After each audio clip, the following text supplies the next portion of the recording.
आमचे शासन प्रशासन आणि पोलीस विभागाला नम्र निवेदन आहे की संबंधित व्यक्ती नाझिया खान इलाही ज्याने आक्षेपार्ह शब्द वापरून आमच्या धार्मिक भावना दुखावल्या आहेत, अशा प्रकारची विधाने समाजामध्ये तेढ, तणाव, गैरसमज आणि असंतोष निर्माण करतात।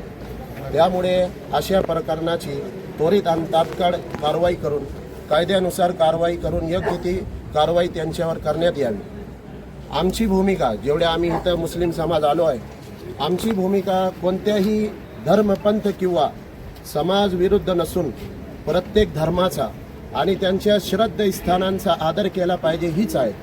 आणि आमची तहसील विभागाला आणि पोलीस विभागाला ही मागणी आहे, ही विनंती आहे की जर कोणताही व्यक्ती कोणत्याही धर्माबाबत या त्यांच्या धार्मिक महापुरुषांबद्दल किंवा त्यांच्या श्रद्धांबद्दल आक्षेपार्ह शब्द वापरत असेल तर त्यावर त्वरित कारवाई करणे आवश्यक आहे, कारण की त्याच्यामुळे समाजात तेढ निर्माण न हो।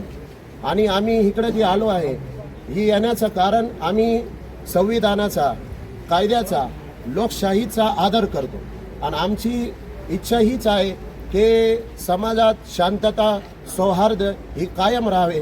त्यामुळे म्हणून पोलीस प्रशासनाने तहसील विभागाने संबंधित व्यक्तीवर त्वरित कारवाई करणे आवश्यक आहे, हीच आमची नम्र विनंती आहे। धन्यवाद। नाझिया इलाही खान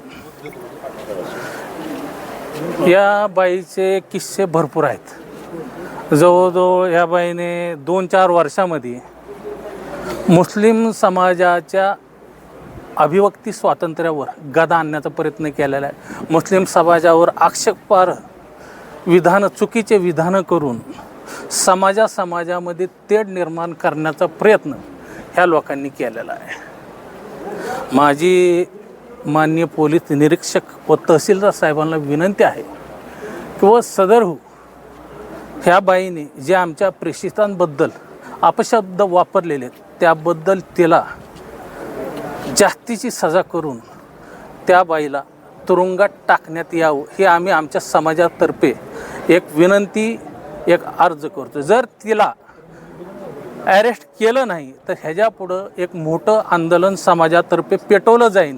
ह्या जबाबदार सरकार, प्रशासन असेल, हा आम्ही इशारा आमच्या करमाळा मुस्लिम समाजातर्फे देत आहोत। तरी प्रशासनाने ह्या गोष्टीची दखल घ्यावी ही विनंती आम्ही करतो।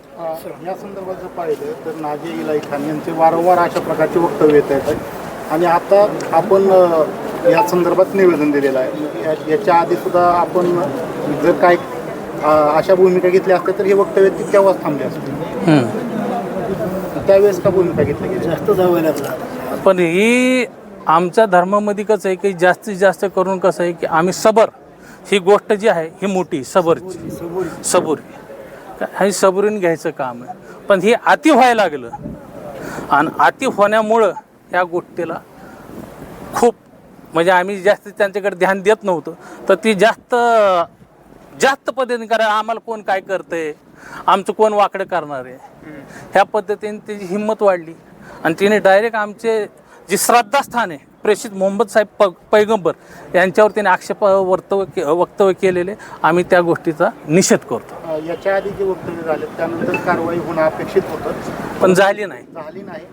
या सर्वच वक्तव्यांना कुठंतरी शासन प्रशासन कुठंतरी असू शकतं, मी त्यांच्यावर आक्षेप घेणार नाही। जर ह्याच्या पुढं जर त्यांच्यावर कारवाई झाली नाही तर आम्ही रान पेटू।